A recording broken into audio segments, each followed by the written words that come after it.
Every December, cities light up, malls filled with decorations, and every brand suddenly decides to become your best friend. But behind the warmth, nostalgia, and the snowflakes in advertisements lies one of the most fascinating and profitable economic systems in the modern world. Christmas isn't just a holiday, it's a $1 trillion machine that coordinates production, marketing, and consumption on a scale rivaled only by global events like the Olympics, except it happens every single year. And if you look closely, the magic of Christmas isn't magic at all. It's a carefully constructed economic rhythm shaped by psychology, competition, and decades of commercial evolution. Before we talk about businesses, we need to understand how Christmas became a marketplace. For most of our history, Christmas wasn't a season of shopping. It was a quiet religious holiday, often marked by modest gatherings. The idea of gift giving, as we know it, didn't really take hold until the 19th century when the Industrial Revolution made consumer goods affordable to the growing middle class. Department stores like Macy's and Harrods began turning the season into spectacle, creating window displays, parades, and, of course, introducing Santa as a marketing figure.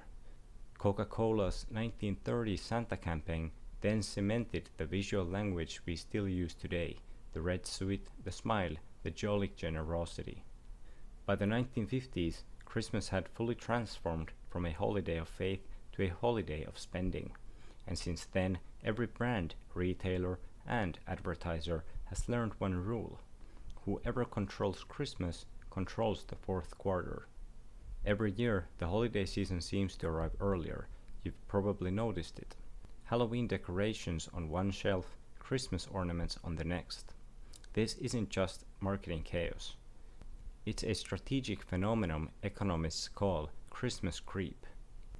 Retailers start promotions earlier to capture limited consumer attention and spending capacity before competitors do. When one brand moves up its holiday campaign, others follow to avoid losing market share. It's a retail arms race, one that's been accelerating since the early 2000s. There's real data behind this. The National Retail Federation found that nearly 43% of US consumers start holiday shopping before November and 20% before October even ends. Retailers aren't imagining it. Shoppers do spread spending over longer periods, especially during times of economic uncertainty. There's also a cash flow angle. For many retailers, Christmas accounts for up to 30% of annual revenue. Starting early means distributing logistics, avoiding warehouse bottlenecks, and balancing quarterly earnings. But Christmas creep also reveals something deeper: the psychological life cycle of spending. When Christmas starts early, consumers begin to normalize purchasing sooner. Small decorations in October, gifts in November, and big ticket items in December. Economically, this is a form of gradual priming. By December, people have already justified the expense emotionally, making the final splurge feel rational. Ironically, while shoppers complain about early Christmas displays, the data shows that they still spend earlier, proving that what feels annoying might actually be effective economics. Christmas is a masterclass in behavioral economics, where emotion, habit, and social pressure meet money. Take the reciprocity principle, one of the strongest psychological drivers in consumer behavior. When someone gives us a gift, we feel obligated to return the gesture. This mutual exchange has evolved into an entire economic feedback loop. Families, workplaces, even brands participate in this ritual of giving and receiving. Retailers amplify this by introducing emotional urgency. Words like limited edition, only today, or gift your loved ones before it's too late exploit loss aversion, one of the core concepts in Kahneman and Tversky's prospect theory. People fear missing out more than they desire gains, and the holiday season is engineered to trigger that fear. Another layer is identity economics. During Christmas, people don't just buy objects, they buy symbols. A parent doesn't purchase a toy, they purchase the joy on their child's face. A partner doesn't buy jewelry, they buy proof of affection. Every transaction becomes emotionally loaded, meaning price sensitivity decreases. This is why luxury sales spike in December, not because people suddenly become wealthier, but because their spending context shifts from rational to emotional. In fact, studies from Deloitte and McKinsey show that 70% of consumer report spending more than planned during December, largely due to emotional triggers like nostalgia, stress, or social comparison. Even the music, scents, and colors used in stores are economically engineered. The smell of cinnamon and the sound of classic carols activate emotional memory centers, making shoppers feel comforted and therefore more willing to buy. So when people say, "I just love the Christmas atmosphere," what they really mean is, "I'm in the perfect psychological state to spend money." Nowhere is this emotional engineering clearer than in Christmas advertising. The Coca-Cola Company is the most famous example, not because it invented Santa, but because it perfected him. In the 1930s, Coke's holiday campaign took a loosely defined figure and standardized his image: red, sweet, rosy cheeks, happiness in a bottle. The visual branding wasn't just art, it was economics. Coke's goal was to encourage product joy and family tradition. Once emotional association is formed, it becomes economically priceless. Since then, the Coca-Cola Christmas effect has become the blueprint. Modern companies like John Lewis in the UK, Apple, and even Amazon now release emotional mini-films each December, designed not to sell directly, but to deepen brand identity. This is called emotional capital formation. Instead of pushing discounts, these ads build long-term consumer trust through storytelling. A memorable campaign can influence lifetime purchasing decisions far beyond the season itself. And the numbers prove it. Companies that run annual Christmas campaigns see up to 40% higher brand recall in Q1 of the following year. In other words, the spirit of giving is really the spirit of strategic brand retention. The result is an entire advertising economy built on emotion, worth billions in media spending, designed to ensure that every December you feel something that makes you buy something. Behind the scenes of every holiday miracle is an invisible logistics masterpiece. From factories in Shenzhen to shipping hubs in Rotterdam, Christmas is the single largest annual stress test for global supply chains.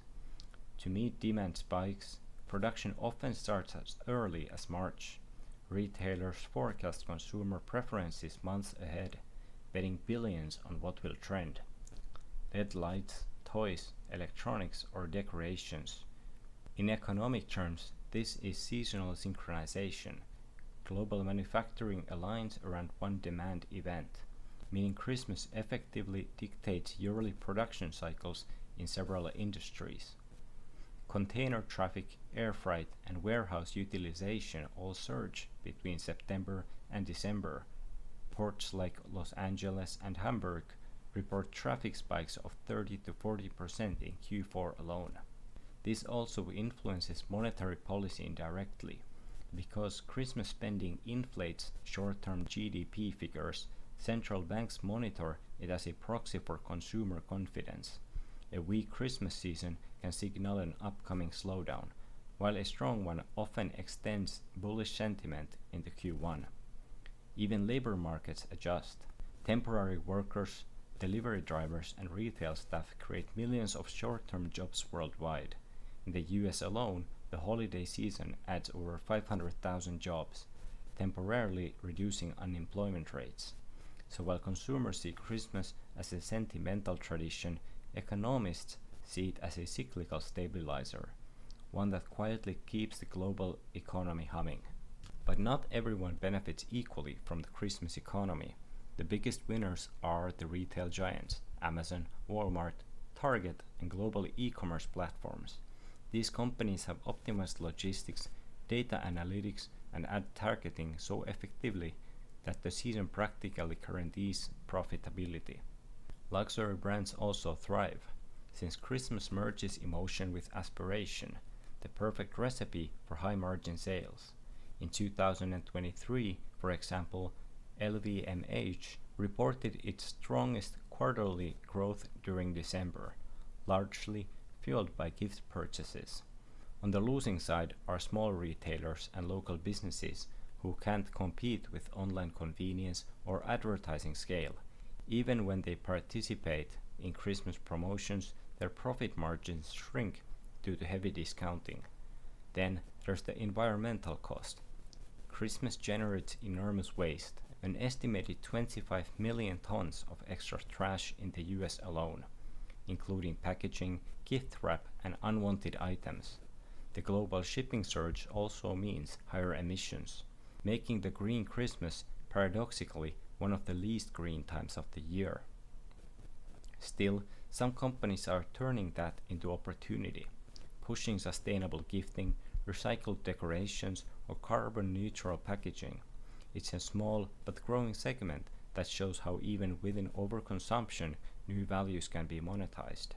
So what's next for the economics of Christmas? Trends suggest that personalization and digital experience will define the next decade. Instead of one-size-fits-all marketing, AI will help brands craft individual gift suggestions, automated wish lists, and interactive shopping experiences. The line between ad and recommendation will blur entirely. Meanwhile, virtual events and online traditions are creating digital economies around Christmas. From metaverse marketplaces to live stream shopping, even virtual gifts and NFTs once played a role in experimental campaigns. But at its core, the emotional mechanics remain the same. The Christmas economy thrives because it connects two powerful human needs: belonging and generosity. No matter how advanced technology becomes, people will always seek moments that feel meaningful, and industries will always find ways to monetize that feeling. In other words, Christmas isn't just a season of giving, it's a recurring masterclass in emotional economics, where every act of generosity fuels a global cycle of production, employment, and profit. So next time you see a Christmas ad in October, remember, it's not impatience, it's economic precision, a perfectly timed strategy fine-tuned by decades of data, psychology, and supply chain math. Christmas may wear the costume of sentimentality, but underneath, it's one of the most efficient economic systems ever built. One that keeps factories busy, marketers creative, and wallets just open enough to make the world turn a little faster each December. That's the hidden economics of Christmas, the quiet machine behind the magic.